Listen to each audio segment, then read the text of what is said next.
If we talk about the 15 high priority energy projects, we are expecting about 13 to 14,000 megawatt to be fed to the network by 2020 if all the projects actually are implemented. This is what we're actually expecting. If we talk about these 4 projects, they are to a certain extent of lesser actual extent. The Ruzizo, we're talking about 147 megawatt. Is the Sambangalu, it's 240 megawatt. The Batoka is actually 1,600. That's quite actually significant. So this actually, as far as the 3 hydro project, which are included in the Dakar Finance Summit.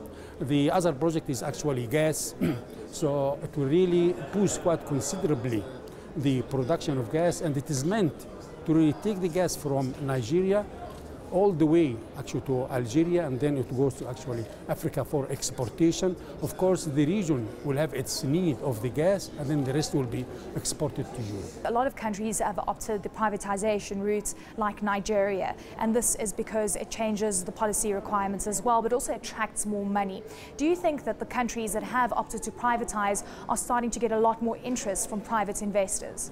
Actually, for any country to get a private investment, there are conditions which need to be met, or there is a requirement from the private investors before actually he decide to invest or not. This condition, what we call it, conducive environment for investment, which means that the policy has to be actually on the ground, the legal framework has to be there to really give the assurance to the investors that his investment, he will get it, plus the profit in it. The tariff itself has to be really steady, attractive, good price for the project, and as well the finance actually has to be there. So once we have the conducive environment for investment are on the ground, investors will come in. So when it comes to the power sector, it is the policy, as I said, it is the legal framework, it is actually the regulation. Of course, besides that, the what we call it, credit rating of the government itself. This is an issue which is rather critical, but there's a solution for it, and the ADB, they're coming with what we call it the partial guarantee.